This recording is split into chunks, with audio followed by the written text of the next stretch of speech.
철학적 주제 같이 읽겠습니다. 시작. 겸손은 자기 자신이 아닌 그리스도 안에서 기쁨을 발견하는 것입니다. 자, 오늘은 세례 요한에 대한 이야기입니다.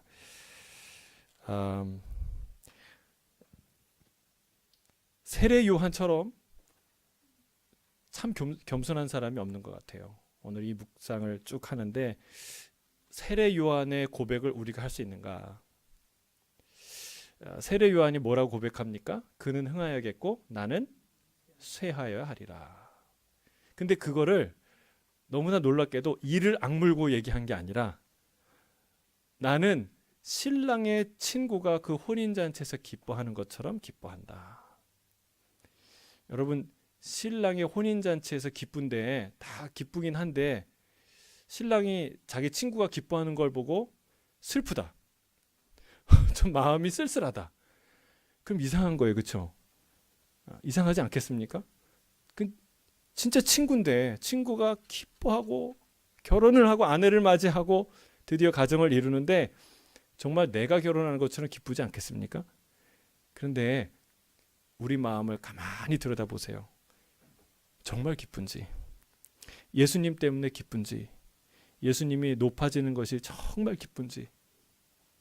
근데 이 세례 요한은요, 정말 예수님을 기뻐했다는 거예요.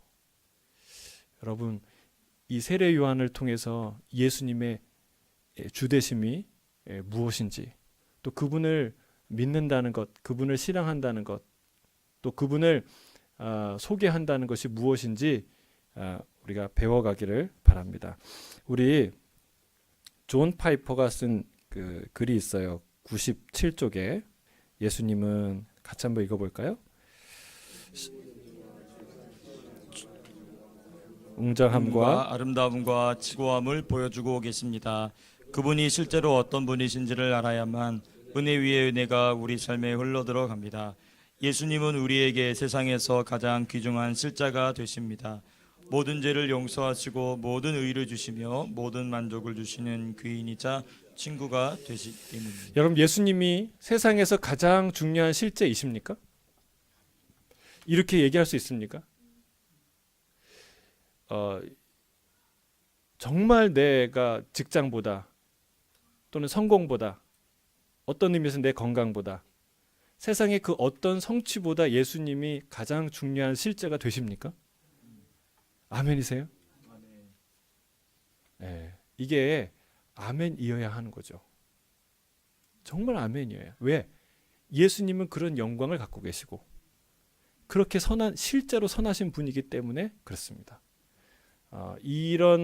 이것을 우리가 알아가는 것, 그것을 우리가 고백하는 것, 그게 우리의 축복이에요. 하나님 우리에게 주신 행복이에요. 저는 여기에서 고백한 세상에서 가장 귀중한 실제가 예수 그리스도가 되는 그런 복이 저와 여러분 안에 있게 되기를 주의 이름 축복합니다. 이거는 그냥 넘어갈 게 아니라 곰곰이 생각해야 돼요. 나에게 가장 중요한 실제는 무엇인가? 예수님이 아니라면 다시 생각해 봐야 돼요. 예수님이 무척 중요한 분이긴 하지만 가장 중요한 게 아니다.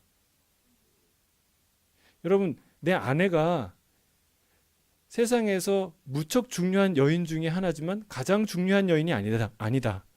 그럼 어떻게 됩니까? 큰일 나는 거죠. 끝장나는 거예요. 그 관계가 위태로, 그건 진짜 결혼 관계가 아니에요. 진짜 사랑의 관계가 아니죠. 그렇지 않습니까? 여러분 잘 생각해야 돼요. 예수님이 무척 중요한 분 중에 한 분이지만 그것과는 다른 거예요. 가장 중요한 분이냐라는 것은 여러분 우리가 생각해 봐야 돼요.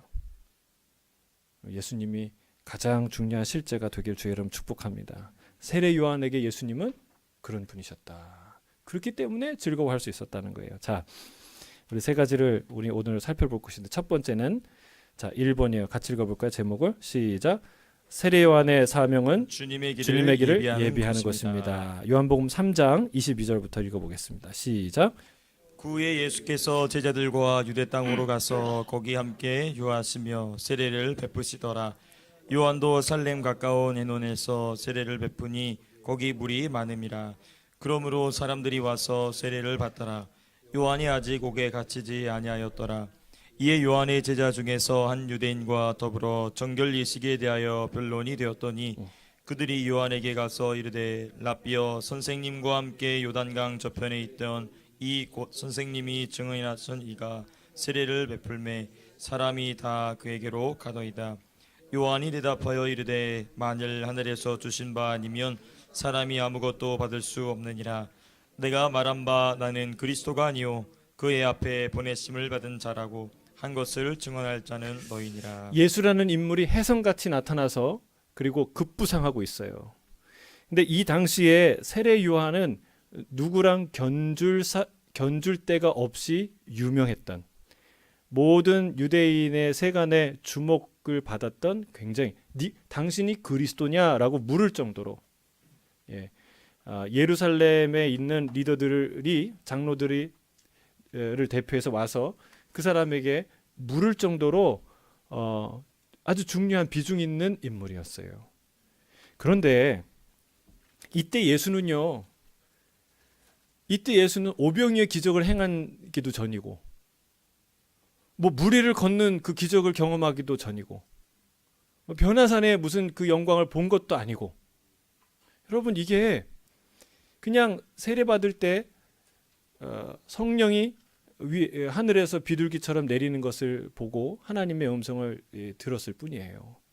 어떤 두각을 나타내는 일들이 없었어요. 근데 여러분, 이런 상황에서 세례 요한이 정말 예수 그리스도의 그 부상을 기쁘게 인정할 수 있을까? 이게 쉽지 않은 일이라는 거죠. 이게 쉽지 않은 일이에요. 그가 이렇게 고백합니다. 하늘에서 주신 바 아니면 사람이 아무것도 받을 수 없느니라. 이 세례 요한은 진짜 하늘의 사람이라는 거예요. 하늘에서 받아서 자기의 메시지를 전하고 하늘에서 사명을 받아서 그 사명의 길을 갔던 사람이죠. 그러니까 사람에게서 받은 게 아니에요. 그러니까 이 고백을 할 수 있는 거예요. 하늘에서 주지 않으면 아무도 그런 일을 행할 수 없다. 저는 저와 여러분이 이 땅의 권위에 의지하는 자가 아니라 하늘의 권위에 의지하는 자가 되길 주님 축복합니다. 이 세상에서 주는 모든 졸업식장, 무슨 학위, 뭐 이런 것들이 우리에게 권위를 실어주지요. 그러나 그건 최종적인 권위도 아니고 결정적인 권위도 아니라는 거예요. 진짜 권위는 어디서 온다? 하늘로부터 온다는 것을 이 세례 요한은 알았던 거예요. 그 하늘의 권위가 하늘에서 물 붓듯이 부어주고 있다는 것을 세례 요한이 알았던 거죠. 두 가지 중요한 고백을 합니다. 나는 그리스도가 아니요 그의 앞에 보내심을 받은 자라고 보내심을 받은 자다. 이 두 가지 얘기를 하는데, 자, 세례 요한의 제자들이 와서 얘기하는 거예요. 선생님, 저 예수라는 그 랍비한테 다 갑니다. 이제 세례 받을 사람이 그쪽으로 다 쏠리고 있습니다. 우리한테는 이제 하나도 안 와요. 이제 국물도 없어요. 라고 얘기를 하는 거예요. 그러니까 그때 세례 요한이 이제 우리 이제 다 끝났다. 이제 걷어치우자. 이런 식으로 얘기하는 게 아니라는 거예요. 그가 이렇게 얘기하는 거예요. 나는 그리스도가 아니고 그의 앞에 보냄을 받은 자다. 라고 얘기했던 것을 너희가 증언해야 된다. 너희가 들었잖아. 내가 그렇게 말했던 거. 그 증언이 있으니까, 이 증언이 있었으니까 사도 요한이 이 글을 쓰는 거 아니겠습니까? 그것을 들었기 때문에. 그렇죠? 괜히 쓰는 게 아니라는 거예요. 예수님과 세례 요한을 다이렉트 연결하는 것은 세례 요한이 예수님을 보고 분명하게 그는 메시아, 세상 죄를 지고 가는 어린 양이다라고 증언을 하였고, 뒤에 보면 알겠지만 그는 하나님의 아들이고 아들이 있는 자에겐 영생이 있고 아들이 없는 자에겐 하나님의 심판이 내려질 것이다 라고 말했던, 내 뒤에 오시는 이가 나보다 앞선 것은 나보다 먼저 계심이라고 한 것이 바로 이 사람을 가리켜 말하는 것이다 라고 얘기했던 것을 너희가 듣지 않았느냐. 그걸 들었기 때문에 이걸 쓰는 거죠. 여러분, 이 세례 요한이 너무나 겸손한 고백을 한다는 거예요. 첫째는 나는 그리스도가 아니다. 여러분, 이 고백이 너무나 중요한 고백이에요. 세상은 전혀 반대입니다. 세상은 자기가 중심이 되려고 하는 그런 이 습관을 갖고 있어요. 그런 뿌리 깊은 근성을 갖고 있습니다. 프레드리 니체라는 사람이 그 안티크리스도라는 책 속에서 이렇게 썼다고 해요. 선은 인간의 선은 권력의 의지다. 행복은 뭐냐? 그 권력이 점점 증진되는 것, 그렇게 느껴지는 것이 행복이다. 여러분 좀 와닿지 않습니까? 여러분 이게 좀 높은 자리로 올라가면 행복해지지 않아요? 그렇지 않아요? 이 돈이라는 또는 이제 기업의 이 사세라는 이것들이 점점 확장되고 성장되면 여러분 행복하지 않습니까? 그게 너무나 명확하게 쓴 것 같아요. 인간의 삶을 정직하게. 여러분 그게 세상이에요. 이 사람이 니체가 악은 뭐냐? 악은 연약함에서 나오는 모든 것들이다. 그게 악이다. 그런데 그 중에 모든 연약함을 다 긍정하는 이 기독교는 악의 근원이다. 라고 얘기하는 거예요. 그러니까 이 민중의 아편이라고 얘기하잖아요. 그렇죠? 누가? 그러니까 그런 얘기를 하는 거예요. 이게 세상의 얘기예요. 세상은 초인을 원해요. 강한 사람이 선한 것이고 강해질수록 자기가 세상의 중심이 되고 권력을 가질수록 그 사람은 행복한 사람이고 성공한 사람이고 부러운 사람이고 그렇죠? 선한 사람이다. 그래서 그런 사람을 초인이라고 얘기합니다. 그런 사람을 지향하고 그런 사람이 칭송받는 게 세상이에요. 나도 그렇게 되고 싶어 해요. 그렇죠? 그 세상이에요. 그런데 여러분 여기 한 유력한 선지자였던 세간의 주목을 받았던 메시아가 아닌가라고 사람들에게 영적인 추앙을 받았던 한 사람이 겸손하게 정직하게 고백합니다. 나는 그리스도가 아니다. 여러분 세상에 요즘에 아무리 살펴봐도 그리스도가 아닌데 자기는 그리스도라고 하는 사람이 많잖아요. 아무리 눈을 씻고 봐도 저 사람은 그리스도의 글자도 담지 않았는데 자기가 그리스도래요. 그런 사람이 수두룩한데 이 사람은 진짜 영성이면 영성 그리고 그 자기 헌신이면 순결한 삶이면 삶 다 이제 정말 그리스도와 비슷한데 자기는 얘기하는 거예요. 나는 그리스도가 아니다. 여러분 이런 겸손의 고백이 저와 여러분 안에 있기를 주의 이름 축복합니다. 여러분 이걸 깨뜨리는 게 쉽지 않다는 거예요. 쉽지 않아요. 두 번째는 나는 그리스도를 위해 보냄받았다. 여러분 이건 또 더 대단한 거예요. 첫 번째는 예수 그리스도를 높이는 거지만 두 번째는 나를 그분께 완전히 바치는 거잖아요. 내 목적, 나의 존재 이유는 그분을 위해 존재한다라고 얘기하는 거는 대단한 고백이에요. 여러분이 예수님은 좋은 분이야, 대단한 분이야라는 것까지는 거기까지는 누구나 고백하죠. 아니요, 누구나 하는 건 아니죠. 그렇게 고백할 수는 있어요. 근데 여러분 이 두 번째 고백도 할 수 있습니까? 나는 그리스도를 위해 보냄받은 사람이다. 여러분 인정하십니까? 고백하실 수 있겠어요? 나는 그리스도를 위해 보냄받은 존재다. 이게 잘 안 되죠. 여러분 이 고백이 너무나 중요하다는 거예요. 왜? 그리스도는 이 세상의 유일한 하나님의 선이고 하나님이 이 땅 가운데 실현하고자 하는 가장 아름다운 목적이기 때문에 그렇습니다.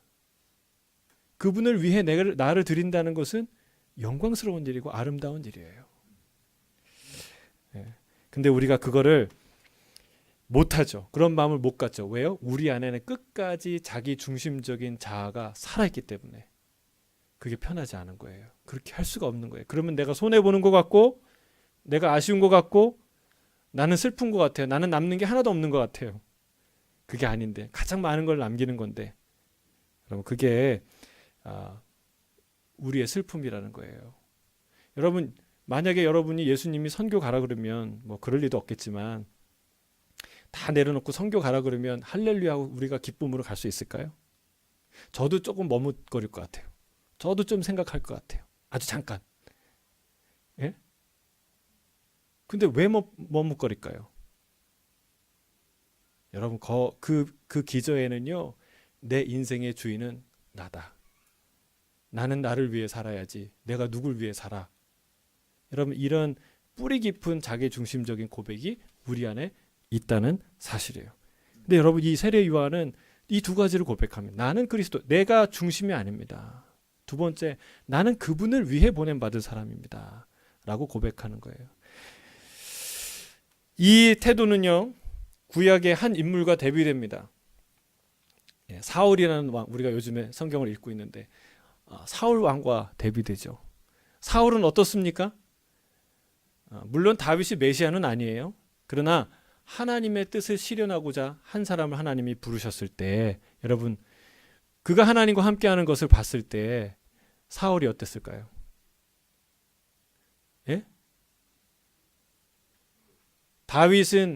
사울은 죽인 사람이 천천히고 다윗은 만만이다라고 얘기할 때 그냥 만만하게 보면 되는데 그렇게 안 보고 주목하여 보더라. 이제 그 전 녀석이 나라밖에 더 얻을 게 뭐가 있느냐. 여러분 그리고 마음에 불편하지 않습니까? 그 태도가 끝까지 갑니다. 왜요? 이스라엘은 자기가 왕이라고 생각하기 때문에, 자기의 소유라고 생각하기 때문에, 자기의 왕국을 생각하기 때문에 여러분 사울은 이런 태도를 갖게 되는 거예요. 여러분 우리는 자꾸 자기 기념비를 세우고 그게 남는 것이고 그게 성공한 인생이라고 자꾸 세상은 말하는데 성경은 그렇지 않다는 거예요. 예수님이 이 땅에 실현될수록 우리에게 놀라운 자유와 우리에게 상상할 수 없는 행복과 그리고 놀라운 하나님의 영원한 생명이 주어진다는 거예요. 여러분 이 비밀을 우리 모두가 깨닫게 되길 주의 이름으로 축복합니다. 우리 99쪽 한번 읽어주시겠습니까? 세례 요한의 대답에는 겸손이 배어 있었습니다. 그는 예수님의 사역 성장의 결과가 속임수나 종이나 휘파람이나 일색이식 마케팅 전략이 아니라 하나님께 있다고 보았습니다. 나아가 요한은 자신의 사역이 예수님의 사역을 예비하는 것임을 알고 있었습니다. 그래서 제자들은 자신은 그리스도가 아니며 진짜 그리스도께서 더 위대한 일을 하실 것이라고 상기시켰습니다. 세례 요한의 대답에서 주목할 점은 그가 그러한 변화를 만족스럽게 받아들이고 있다는 것입니다. 그는 자기 역할이 사람들에게 그리스도를 가리켜 보이는 것임을 알았기에 자신 있게 겸손할 수 있었습니다. 우리도 세례 요한처럼 사람들을 예수님께로 인도하도록 부름받았습니다. 그러나 하나님이 주신 은사를 제대로 사용하지 않으면 다른 이들에게 그리스도를 전하는 사명을 완수할 수 없습니다. 하나님이 주신 은사를 주목받기 위한 눈요깃거리로 만들어서는 안 됩니다. 우리의 사명은 사람들에게 예수님을 가리켜 보여주는 것입니다. 그 일에 방해가 되지 않도록 최선을 다해야 합니다. 예, 거기 보면 하나님이 주신 은사를 주목받기 위한 눈요깃거리로 만들어서는 안 됩니다. 일단 밑줄 그시고 여러분 저는 그 사람이 생각나요. 마술사 시몬. 사도행전 8장에 나오는 그 시몬.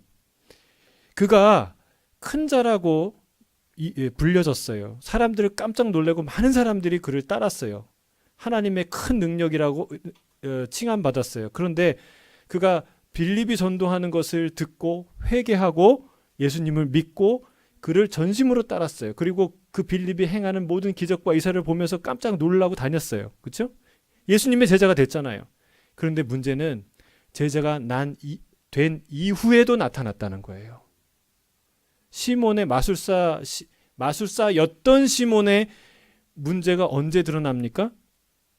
강력한 하나님의 성령의 역사를 경험하고 나서 나타나요.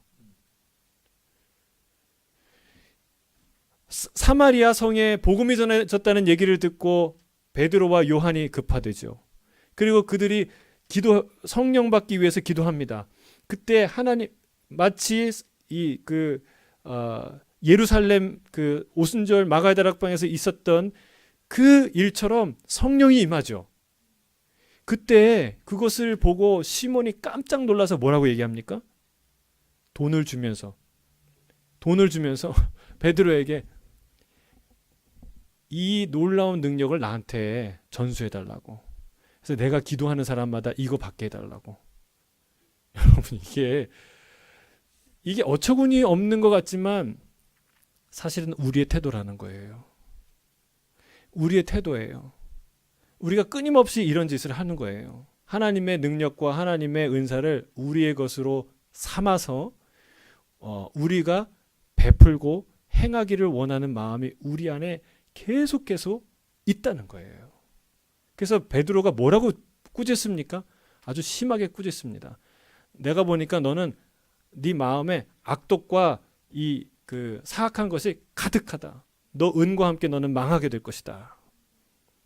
회개하라. 하나님이 혹시 너를 용서하실 수 있으니까. 그러니까 여러분, 우리 안에는 뭐가 있다? 끊임없이 내 것으로 취해서 베풀어도 내가 베풀고 내가 드러나고 내가 중심이 되는 그런 본성이 있어요. 모양은 똑같아요. 베드로가 능력을 행한 것, 요한이 능력을 행한 것과 마술사 시몬이 그런 능력을 받아서 행하는 것은 겉으로 봐서는 똑같을 수 있어요. 그러나 하나님으로 봐서는 하나는 선한 일이고 하나는 악한 일이라는 사실이에요. 여러분, 베드로와 요한이 행했던 그 기적, 그리고 이 세례 요한이 하나님의 능력을 받아서 행했던 그런 놀라운 능력들은 뭐가 다른가? 이 고백에서 다르다는 거예요. 이 고백에서 나는 그리스도가 아니요 그를 위해 보냄받은 자입니다 라는 고백이 저와 여러분 가운데 있기를 주의 이름 축복합니다. 28쪽 맨 밑에 이런 질문이 있어요. 다른 사람의 성공을 보고 위기의식이나 열등감을 느낀 적이 있나요?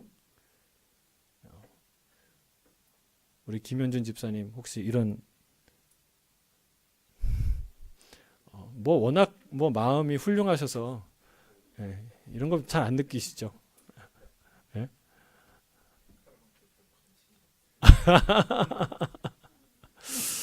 다른 사람도 별로 관심이 없다고 하십니다. 특히 이제 회사에서 동료들하고 경쟁하는 그 상황 가운데 이런 것도 많이 경험하고, 그렇죠? 사실은 우리 안에 여러분 사돈이 그 땅을 사면은 집을 사면 배가 아프다는 얘기 있잖아요. 사촌인가요? 예. 근데 그게 배가 아플 일인가요?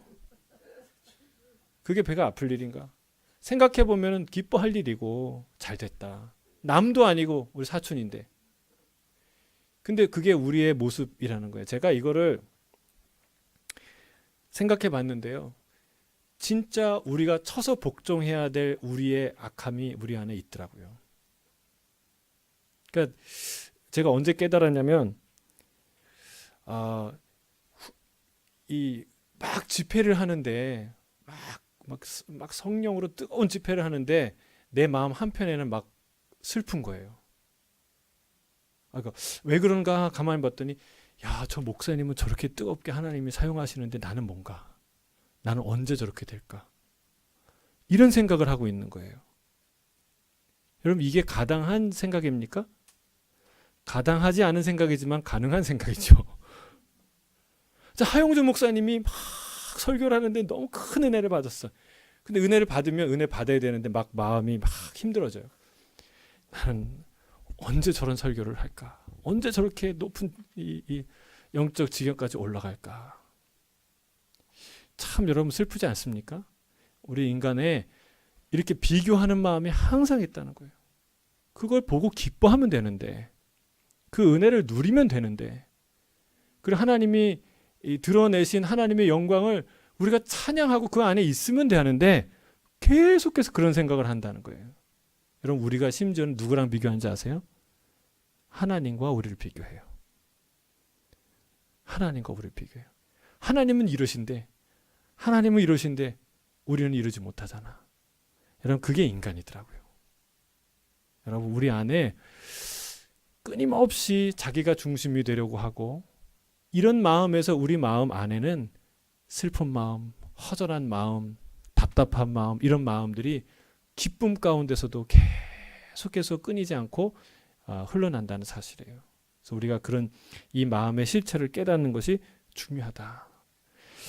자, 두 번째는요. 그 마음을 알 수 있는 두 번째 단계에 더 들어가요.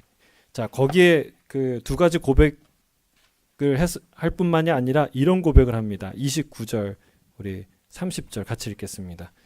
시작. 신부를 취하는 자는 신랑이나 서서 신랑의 음성을 듣는 친구가 크게 기뻐하나니 나는 이러한 기쁨으로 충만하였노라. 그는 흥하여야 하겠고 나는 쇠하여야 하리라 하니라. 예, 진짜 이거는 너무나 아름다운 고백이고 영적으로 큰 도전이 되는 고백이고, 여러분 우리의 신앙을 돌아보는 아주 중요한 기준이 되는 질문이에요. 여러분 정말 기뻐하십니까? 예수님이 높아지면 기뻐하세요? 기쁘세요?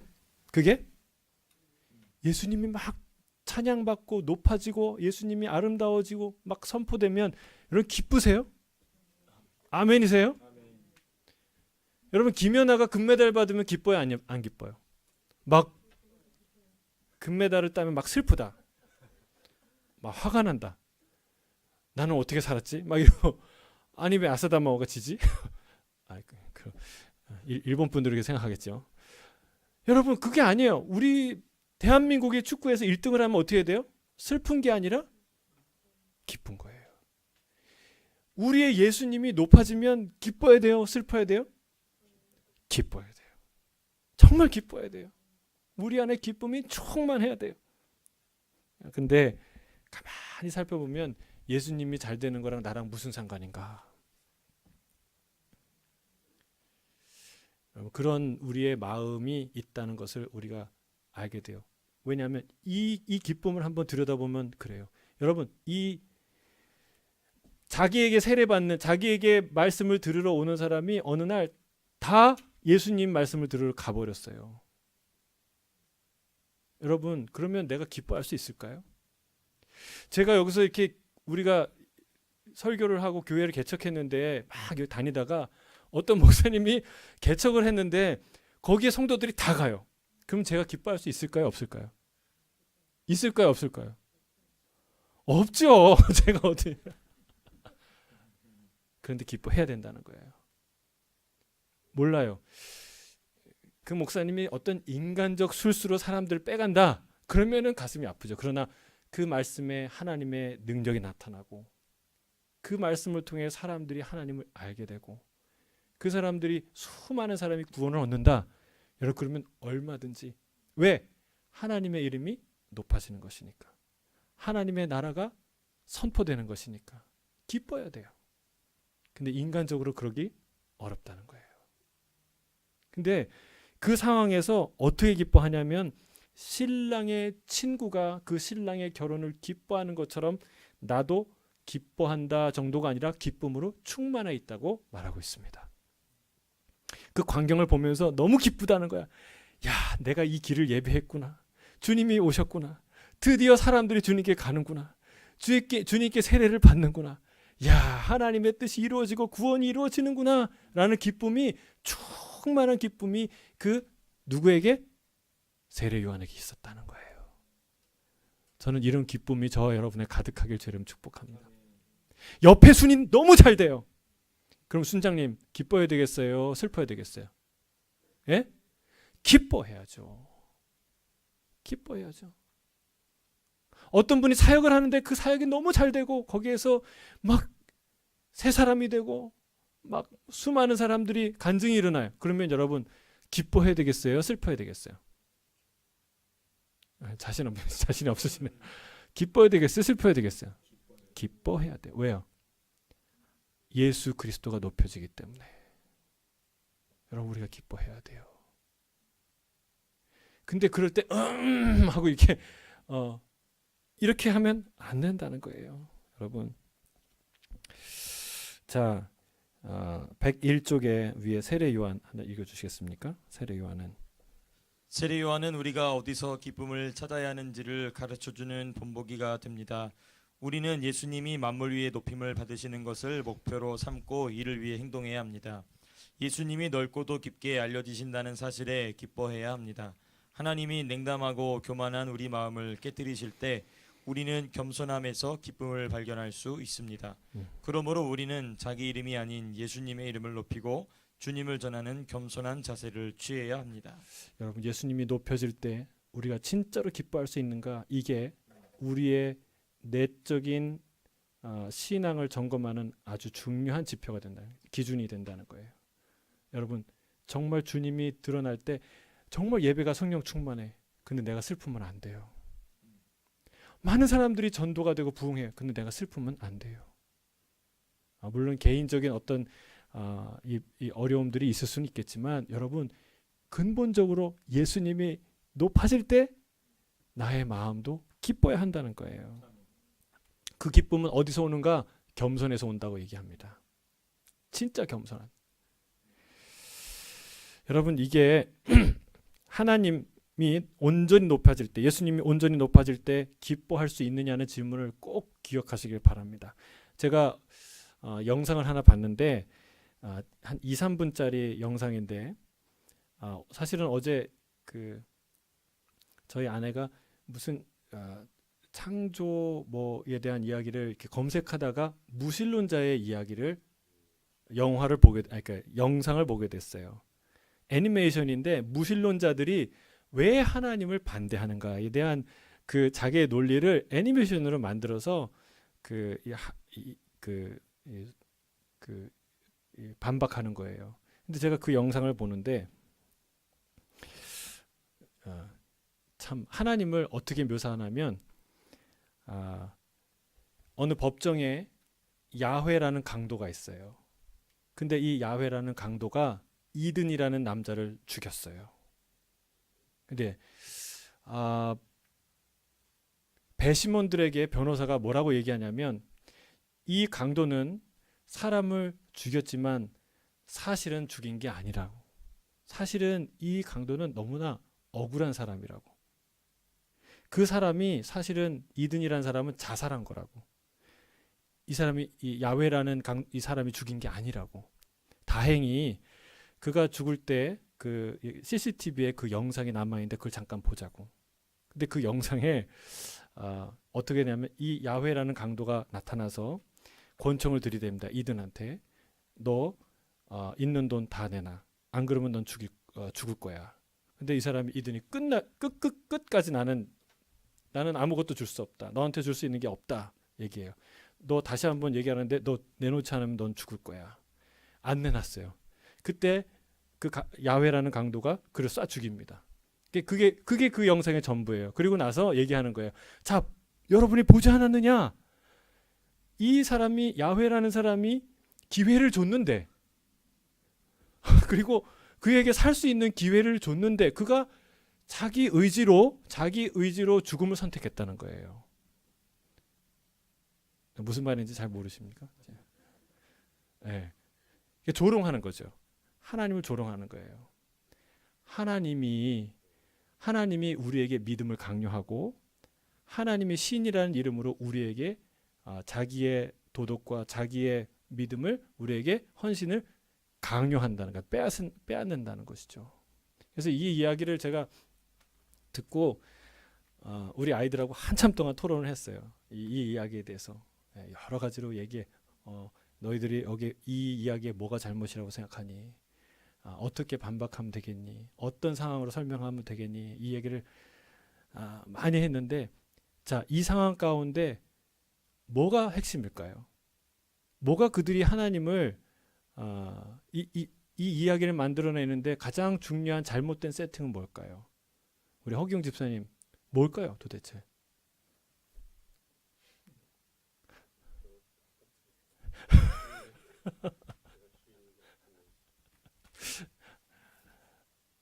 여러분, 이 비유를 가만히 생각해 보세요. 이 무신론자들은 하나님을 믿지 않는 사람들, 이 세상에 있는 사람들, 이 사람들은요, 하나님은 강도라고 생각해요. 왜?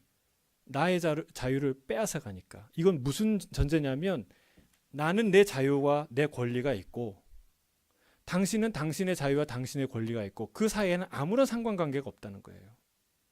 나한테 강제하고 요구할 이유가 아무것도 없다는 거죠. 여러분, 이게 핵심이에요. 세상에 있는 사람이 교회 가기 싫고 뭐 하기 싫고, 그런데 가장 중심에 뭐가 있냐? 이걸 인정하기 싫은 거예요. 하나님이 내 주인이라는 말은 그 어떤 얘기보다도 듣기 싫은 거예요. 그런 개념을 지워버린 거예요. 여러분, 하나님은 이 야훼라는 분은 강도가 아니라 진짜 주인이에요. 너의 것을 달라는 게 아니라 나의 것을 달라고 말씀하시는 거예요. 이 비유가 어디서 잘못됐습니까? 거기서 세팅이 잘못된 거예요. 근데 예수님이 정확하게 이 세상의 죄악이 어디서 비롯되어 있는지 정확하게 비유를 하셨어요. 예수님이. 그게 바로 포도원 농부들의 비유예요. 포도원 농부들의 비유. 거기에서 포도원 농부가 강도입니까? 아니에요. 포도원에서 진짜 강도는, 날강도는 누구예요? 포도원에서 일하기 위해서 고용되었던 그 좋은 그 농장에 취직이 되어서 정말 정당한 월급을 받고 풍요로운 삶을 살았던, 그러나 그 포도원을 낼름 먹고자 하고 자기가 주인이 되고자 한 부당한 욕심을 가졌던 농부들이 도둑인 거예요. 그래서 주인이 요구하지 않습니까? 소득을 내놓으라고. 근데 그 종들을 어떻게 합니까? 그 종들을 다 잡아 가두고 때리고 죽이고 끝내는 그 아들까지 죽이죠. 여러분, 이게 실제라는 거예요. 예. 하나님이 권총을 들고 너 돈 내놔, 이런 강도가 아니라 반대라는 거예요. 하나님이 주인이신데 그들이 훔쳐가고 돌려주지 않는다는 거예요. 여러분, 근데 이게 우리 그 인간의 자연의, 그러니까 죄인의 마음에 뿌리 깊게 남아 있는 게 이 죄악이에요. 하나님을 주인으로 여기지 않아요. 하나님을 나의 인생의 주관자라고 여기지 않는다는 거예요. 그래서 이게 뿌리 깊은 반역, 뿌리 깊은 배반이 우리 안에 있다는 것이죠. 여러분, 종교인들은 다릅니까? 사두개인과 바리새인들도 그거를 견디지 못했어요. 모양은 달랐지만 똑같았어요. 그래서 예수님이 기적을 행하고 놀라운 말씀을 선포하니까 뭐라고 얘기합니까? 무슨 권위로 네가 그런 얘기를 하느냐? 무슨 권위로 네가 이런 일을 하느냐? 무슨 말이에요? 권위는 우리에게 있다는 거예요. 권세는 우리에게 있다는 거예요. 너한테 있지 않고 우리에게 있다. 여러분, 정말 권세가 하늘로부터 온다는 것을 알았다면 그런 질문을 할 수 있을까요? 하나님께 물었겠죠. 진짜 하나님, 이 권세가 어디로부터 온 것입니까? 그래서 세례 요한은 얘기하잖아요. 하늘로부터 오지 않으면 아무도 그 일을 할 수 없다. 그는 하늘의 권세를 알았던 자고 하늘의 권세를 의지했던 자라는 거예요. 그러나 세상 사람들은 그렇지 않아요. 세상 사람은 그렇지 않아요. 그래서 이사야는 이렇게 얘기합니다. 하늘이여 들으라, 땅이여 귀를 기울이라. 여호와께서 말씀하시기를 내가 자식을 양육하였거늘 그들이 나를 거역할도다. 소는 그 임자를 알고 나귀는 그 주인의 구유를 알건만은 이스라엘은 알지 못하고 나의 백성은 깨닫지 못하는 도다. 소는 그 주인을 안다는 거예요. 그렇죠? 소가 주인이 시키는데 상관하지 마세요. 나는 내 자유가 있으니까, 의지가 있으니까 그런 거 일 시키지 마세요. 난 지금 피곤해요. 그리고 뭘 가라 그러는데 오라 그러는데 말을 안 들어요. 막 머리로 받아요. 여러분, 이런 소가 있을 수 있나요? 이런 소는 어떻게 해야 돼요? 폐기 처분해야 돼요. 먹어버리든지 폐기 처분해야 되는 거예요. 여러분, 우리가 하나님의 소유라는 것을 우리가 생각해야 되는데 인간은 뿌리 깊은 그런 부분에서 이것을 저항하고 있다는 사실이에요. 나는 하나님의 것이 아니다. 우리가 자유의지라는 걸 잘못 해석합니다. 자유의지가 뭐예요? 하나님이 우리가 자유를 주셨다며, 근데 왜 우리가 이걸 선택하든 저걸 선택하든 왜 간섭하냐는 거예요. 이게 어리석은 거예요. 자유의지는 모든 선택을 다 안전하게 만드는 장치가 아닙니다. 자유의지는 이런 거예요. 우리가 운전을 할 때 왼편으로 우리가 운전하잖아요. 차선을 지켜서 운전을 하지 않습니까? 그게 법이에요. 그게 이 로예요. 그런데 실제적으로 나에게 운전자에게 왼쪽이든 오른쪽이든 갈 자유가 있죠. 있습니까? 없습니까? 있어요. 있는데 법을 지키는 거예요. 그렇죠? 그런데 내가 자유의지로 차선을 옮긴다면 어떤 일이 일어날까요? 그러면 교통사고가 나든지 범칙금을 물든지 경찰에 잡혀가게 되는 일이 일어나는 것이죠. 무슨 말인지 아시겠죠? 여러분, 우리의 자유의지가 처벌을 면제받는 그런 면제부가 아니라는 거예요. 근데 세상은 얘기하는 거예요. 자유라면서 왜 우리를 억압하고, 왜 우리를 부당하게 처벌하고, 왜 하나님이 우리를 제한하느냐라고 저항한다는 사실이에요. 근데 그 뿌리에 뭐가 있느냐? 바로 이 마음, 하나님을 기뻐하는 마음이 없어요. 왜요? 겸손하지 않으니까, 교만하니까. 그 중심에 뭐예요? 내 인생은 내 것이라는 주장이 있다는 거예요. 왜 내 인생이 하나님의 것이에요? 왜 내 은사와 내 달란트와 내 관계와 내 가정이 왜 하나님의 것이냐는 거예요. 여러분, 그런 사람은 하나님을 기뻐할 수 없어요. 근데 우리가 다 하나님께로부터 왔고, 그리고 하나님이 모든 것을 주장하시고, 그리고 가장 선한 것을 나에게 날마다 행하신다는 것을 믿는 사람은 여러분 기뻐할 수 있어요. 기뻐할 수 있어요.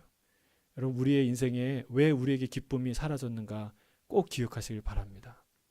이거를 받아들일 수 있는 사람에게는 진짜 하나님의 기쁨이 임한다는 사실입니다. 자, 세 번째로 세례 요한의 메시지는 경고와 증거로 가득했습니다. 31절부터 36절 같이 읽겠습니다. 시작. 위로부터 오시는 이는 만물 위에 계시고 땅에서 난 이는 땅에 속하여 땅에 속한 것을 말하느니라. 하늘로부터 오시는 이는 만물 위에 계시나니 그가 친히 보고 들은 것을 증언하되 그의 증언을 받는 자가 없도다. 그의 증언을 받는 자는 하나님이 참되시다는 것을 인쳤느니라. 하나님이 보내신 이는 하나님의 말씀을 하나니 이는 하나님이 성령을 한량없이 주심이니라. 아버지께서 아들을 사랑하사 만물을 다 그의 손에 주셨으니 아들을 믿는 자에게는 영생이 있고 아들에게 순종하지 아니하는 자는 영생을 보지 못하고 도리어 하나님의 진노가 그 위에 머물러 있느니라. 세례 요한이 선포합니다. 여러분, 예수 그리스도 하나님의 아들의 권위에 대해서 선포합니다. 여러분, 그분은 이 땅에서 난 자가 아니라 하늘에서 난 자다. 하늘에서 위에서 오신 분이다. 그래서 만물 위에 계신 분이다. 여러분, 이게 우리가 이 생각이 잘 안 돼요. 우리가 이해한다고 생각하지만 자꾸 우리의 작은 눈으로는 이게 자꾸 잘 안 보여요. 그래서 우리를 자꾸 눈을 들어야 돼요. 높이 들고 마음을 찢어야 돼요. 성령께 기도해야 돼요. 하나님, 이걸 보게 해주세요. 이게 잘 안 보여요. 이해가 안 돼요. 만물 위에 계시는 분의 영광을 우리가 만약에 안다면, 만물 위라는 개념이 여러분 말은 다 이해되는데 여러분 개념이 있습니까? 만물 위에 계시는 분이 있다는 거예요. 그게 예수 그리스도라는 거예요. 근데 그분은 무슨 말을 해요? 하나님의 말을 하는 거예요. 인간의 말, 세상에 듣기 좋은 말, 아주 화려한 말, 이런 말이 아니라 하늘의 하나님, 만군의 여호와 하나님의 그 권위를 가지고 그분의 말을 전달한다는 뜻이에요. 그리고 하나님이 성령을 한량없이 그에게 부어주셨다. 또 그 다음에 중요한 고백, 아버지께서 그 아들을 사랑하셔서 만물을 다 그에게 주셨다. 그의 손에 주셨다. 그래서 결론은 36절에 같이 읽겠습니다. 시작. 아들을 믿는 자에게는 영생이 있고 아들에게 순종하지 아니하는 자는 영생을 보지 못하고 도리어 하나님의 진노가 그 위에 머물러 있느니라. 여러분, 그를 기뻐하고 맞이하는 사람은 영생을 얻을 것이고, 그를 맞이하지 않고 그를 싫어하고 저게 뭐야? 도대체 네가 어디서 굴러온 XX야? 이렇게 얘기하는 사람은요, 어떤 일이 일어나요? 하나님의 진노를 받게 된다고 말하고 있습니다. 여러분, 아까 말씀드린 예수님의 비유에서 얘기한 포도원, 그 아름다운 포도원을 지금 누가 점거한 상태예요? 농부들이 점거한 상태예요. 근데 주인이 오는 날이 있다는 거예요. 그 주인이 반드시 올 텐데 계속해서 종을 통해서 보내서 얘기하는 거예요. 너 빨리 회개하고 돌아와라. 내가 가면 다 모든 것을 원상으로 회복할 거야. 다 나를 반대하고 이 도적처럼 남의 것을 가져갔던, 나의 소득을 갈취했던 그런 강도들, 그런 도둑들은 내가 다 처분할 거야, 처리할 거야 라고 지금 계속해서 하나님이 사인을 보내주고 있다는 사실이에요. 근데 아무리 그들이 이렇게 자기들 세상을 만들어서 야, 여기는 우리 자녀들에게, 여기는 우리 세상이야, 주인이라는 건 없어, 우리가 주인이야 라고 가르친다고 여러분 그 날이 안 오겠습니까? 그 날이 오면 안 쫓겨나겠습니까? 반드시 쫓겨나는 날이 온다는 거예요. 여러분, 신랑이 이 땅의 주인이 오시는 그 날에는 원하든 원하지 않든, 알든 모르든, 여러분 그것을 준비했든 준비하지 않았든, 여러분 반드시 하나님이 그 땅의 모든 것을 원 위치로 돌려놓는 그런 모든 정상적인 일들을 하나님이 행하실 것이라고 말하고 있어요. 그래서 그를 맞이하지 않는 사람들은 어떤 사람들이다? 하나님의 진노를 받게 된다. 여러분 무서운 얘기죠. 예수님이 어떤 존재냐? 이렇게 중요한 존재예요. 그분을 맞아들이면 영생을 얻고, 그분을 거부하면 하나님의 끔찍한 진노를 받게 되는 일을 우리가 경험하게 된다. 그래서 어떻게 됩니까? 우리는 어떻게 해야 돼요? 여러분 이미 우리가 예수님을 영접함으로 구원을 받은 줄로 믿습니다. 예, 아멘입니까? 아멘이죠. 그럼 우리가 어떻게 해야 됩니까? 전해야 돼요. 가서 전해야 돼요. 주인이 온다는 얘기를 해야 돼요. 이제 곧 주인이 와. 방 빼라고 얘기할 때가 와.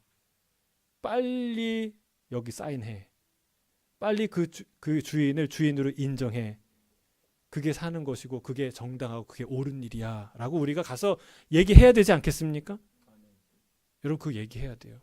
근데 여러분 각오하셔야 돼요. 그 얘기를 하러 갔던 종들이 가는 족족 얻어 터졌어요. 감옥에 들어갔어요. 여러분 우리가 그 얘기하는 거 세상 사람들이 즐거워하지 않을 거예요. 왜? 진짜 불편하고 진짜 이상한 얘기고 진짜 화나는 얘기거든. 그래서 여러분 그 사람들이 이 얘기를 들으면 우리를 대적하고 그리고 우리를 때리고 우리에게 피해를 줄 수가 있다는 거예요. 예수님이 그거를 예언하지 않습니까? 이거는 왜 그러냐? 세상이 나를 미워하기 때문이다. 어둠이 빛을 싫어하기 때문이다. 여러분 그런데 우리가 그걸 각오를 하고 그래도 얘기해야 되겠죠. 그래도 얘기해야 돼요. 왜? 그날은 오게 되니까. 그날을 반드시 오게 되니까. 그게 우리의 사명이라는 거예요. 102쪽에 중간에 보면 이렇게 나오죠. 세례 요한은 예수님의 정체성에 관한 증언을 하는 동시에 예수님을 거절할 경우 맞아야 하는 결과에 관해서도 경고했습니다. 그는 영생을 거부하는 이들에게 하나님의 진노가 있을 것이라고 말했습니다. 여러분 이렇게 엄중한 분이라는 것을 세례 요한이 알았기 때문에 그를 나는 그리스도가 아닙니다라는 겸손한 고백을 할 수 있었고, 그리고 그를 기뻐할 수 있었다는 사실이에요. 그를 맞이하면 좋고 안 믿어도 상관없고 이렇게 생각했으면 결코 그렇게 고백할 수가 없어요. 그래서 여러분 마지막 103쪽에 위에 문단 마지막 줄에 이렇게 쓰고 있습니다. 하나님의 사랑을 신실하게 증거하는 것은 곧 사람들이 하나님의 진노를 피할 수 있도록 복음을 전하는 것을 의미합니다. 여러분 우리가 복음을 전해야 될 줄로 믿습니다. 여러분 이거는 아주 긴급한 일이에요. 그리고 꼭 해야 되는 일이에요. 우리의 주어진 사명이에요. 주인이 오신다는 거예요. 주님의 아들이 오셨고 그리고 그 아들을 영접하고 그를 주로 영접하는 자마다 구원을 얻고 그를 거부하는 모든 자에게 상상할 수 없는 하나님의 진노가 쏟아지는 그날이 오게 될 것이다라는 것을 우리가 전해야 한다는 거예요. 그래서 여러분, 이것은 내 인격의 성숙과 좀 다른 겁니다. 내가 이렇게 사는데 어떻게 이 복음을 전해? 여러분, 이것과 좀 달라요. 복음이 인격의 성숙과 상관없다는 뜻이 아니라 이것은 나의 현재의 됨됨이와 상관없이 긴급한 일이고 중요한 일이라는 거예요. 예를 들면 내가 목소리가 별로 마음에 안 들어요. 목소리가 멋있지 않아. 그래서 내가 목소리를 내고 싶진 않아요. 그런데 지진이 나, 해일이 오고 있어요. 그걸 산 위에서 봤어요. 그럼 목소리가 좋든 안 좋든 얘기해야 되겠어요? 안 해야 되겠어요? 얘기해야 되는 거예요. 그 목소리가 쇠소리든 작은 목소리든 큰 목소리든 최선을 다해서 그것을 알려야 되는 거예요. 여러분, 이게 우리에게 주어진 사명이라는 거예요. 예수님이 이 땅에 오셨고 그리고 다시 이 땅에 오실 때는 그때는 심판이 있게 될 것이다 라는 것을 우리가 전해야 되는 거예요. 여러분, 그런 권위를 갖고 있는 분위기시기 때문에 그리스도이시고 그런 권위를 갖고 있는 분위기 때문에 우리에게 생명을 주실 수 있는 거 아니겠습니까? 여러분, 우리가 이 시간에 같이 한번 기도하겠습니다.